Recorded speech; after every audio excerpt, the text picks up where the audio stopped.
यह भारतीय अर्थव्यवस्था के सभी पहलुओं को समझने का समय है। वित्त विधेयक हैं, आउटकम बजट हैं, बजट दस्तावेज की मुख्य विशेषताएं हैं, बहुत कुछ है। इसे समझना चुनौतीपूर्ण हो सकता है, लेकिन असली सवाल यह है कि इसमें आम व्यक्ति के लिए क्या महत्वपूर्ण है। ये नीतियां उनके जीवन, उनकी जेब और उनके पैसों को कैसे प्रभावित करेंगी। कौन से शेयरों पर ध्यान देना चाहिए और भारतीय अर्थव्यवस्था अगले 5 वर्षों में कैसी दिखेगी। यह किसी क्रिस्टल बॉल में झांकने जैसा है, लेकिन यहाँ हम कोई अनुमान नहीं लगा रहे। हम ठोस नीतिगत बदलावों और उनके प्रभावों को देख रहे हैं। सबसे पहले, मध्यम वर्ग के लिए इसमें क्या है? सबसे महत्वपूर्ण बदलाव नए आयकर विधेयक में है। नए कर प्रणाली के तहत 12 लाख तक की आय पर कोई कर नहीं देना होगा।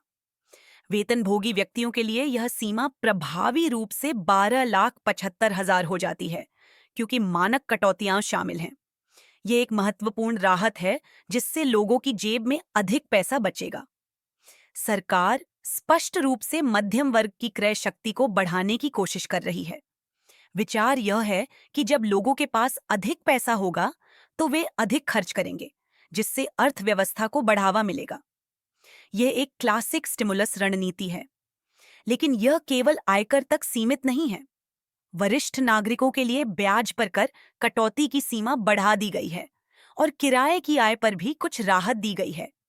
ये छोटे बदलाव लग सकते हैं, लेकिन उनके प्रभाव वास्तविक हो सकते हैं, खासकर उन लोगों के लिए जो इन स्रोतों पर निर्भर हैं। और फिर निवेश की बात आती है।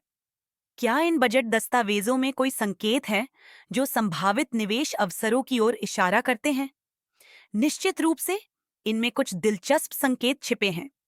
उदाहरण के लिए, फाइनेंस बिल DPF1 में इलेक्ट्रॉनिक्स मैन्युफैक्चरिंग सेक्टर के लिए कुछ महत्वपूर्ण बदलावों का उल्लेख है। सरकार उन गैर निवासियों को प्रोत्साहन दे रही है जो भारत में निर्माण सुविधाएं स्थापित करते हैं। इसका मतलब है कि इलेक्ट्रॉनिक्स विनिर्माण क्षेत्र में तेजी आ सकती है, जिससे इस उद्योग में काम करने वाली कंपनियों को फायदा हो सकता है। निवेशकों के लिए यह एक महत्वपूर्ण क्षेत्र हो सकता है, खासतौर पर वे कंपनियां जो इस क्षेत्र में निर्माण कर रही हैं। लेकिन निवेश के अवसर यहीं तक सीमित नहीं हैं। इंफ्रास्ट्रक्चर सेक्टर भी एक प्रमुख क्षेत्र बनकर उभर रहा है।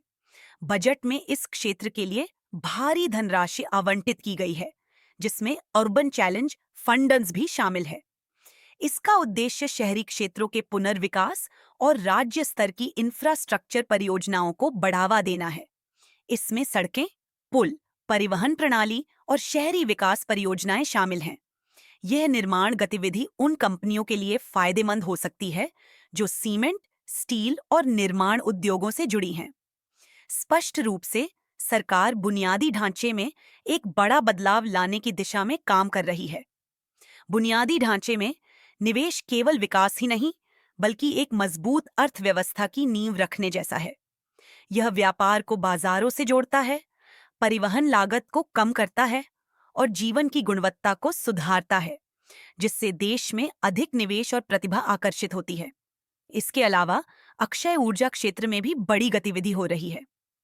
नेशनल ग्रीन हाइड्रोजन मिशन फाश और हाजिन PM कुसुम योजना से स्पष्ट संकेत मिलता है कि सरकार इस क्षेत्र में विकास को लेकर गंभीर है।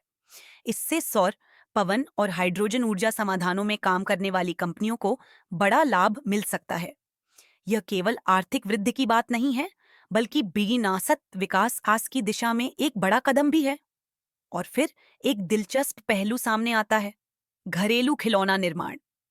सरकार ने एक नई योजना की घोषणा की है, जिसका उद्देश्य घरेलू खिलौना निर्माण उद्योग को बढ़ावा देना है।